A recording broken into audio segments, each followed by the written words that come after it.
n'est pas soumis à l'application du Code des marchés publics. Le Code des marchés publics régit quoi? Régit ce qu'on appelle la commande publique. C'est quoi la commande publique? C'est lorsque l'État, comme son nom l'indique, commande quelque chose, c'est-à-dire soit un marché de travaux, soit des fournitures de biens ou de services. Donc, en définitive, le Code des marchés publics régit quoi? Des contrats écrits à titre onéreux qui existent entre un entrepreneur, un fournisseur, avec l'État, moyennant le paiement d'un prix pour la fourniture de quoi?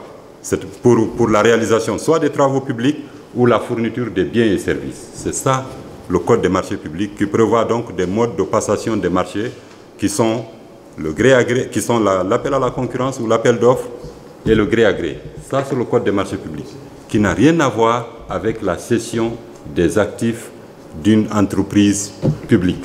Okay?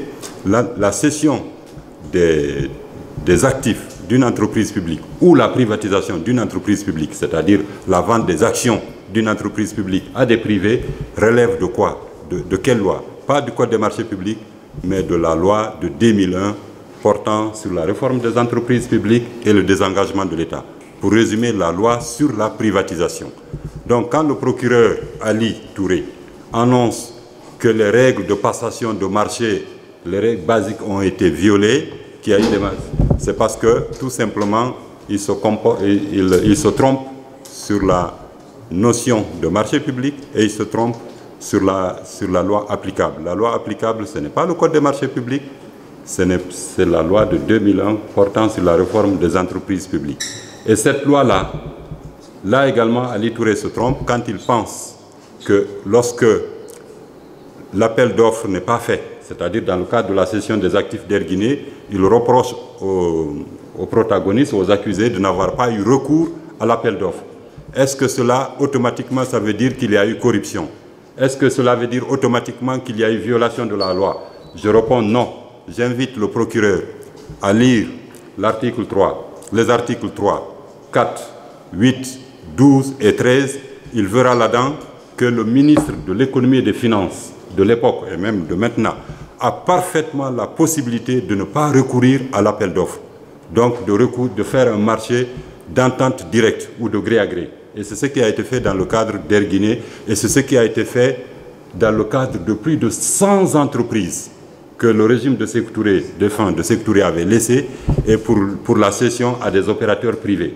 C'est-à-dire qu'à l'arrivée du régime militaire de Lansana Conté en 1984, il y avait beaucoup d'entreprises nationales qui existaient, qui étaient la plupart moribondes, c'est-à-dire qui avaient des difficultés d'exister, elles avaient des difficultés financières qui ne fonctionnaient pas normalement, qu'il fallait donc privatiser. Pourquoi? Parce que c'est des entreprises budgétivores qui n'arrivaient pas à fonctionner et qui coûtaient beaucoup à l'État. Donc la politique de désengagement qui était engagée en Guinée comme ailleurs en Afrique visait donc à faire ce qu'on appelle la remise en cause de l'État patron. L'État se désengage de l'économie et ouvre et transfère donc ces entreprises au secteur privé.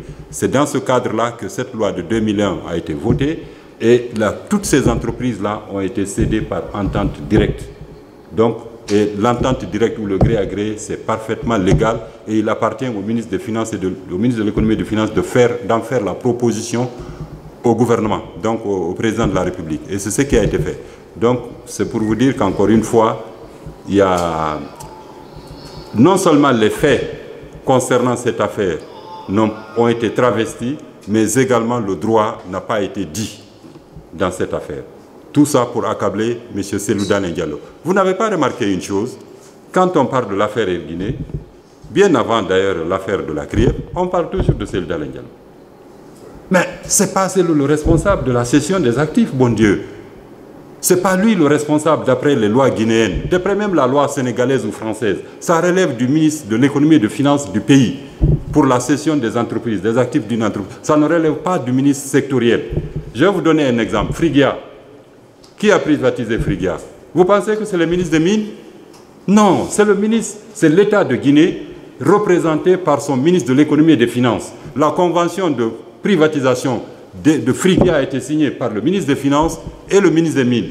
Chaque fois que le ministre des Finances signe une convention, un acte de cession, de privatisation, il le signe avec le ministre sectoriel concerné. C'est-à-dire, il ne signe pas seul, il signe avec le ministre sectoriel concerné.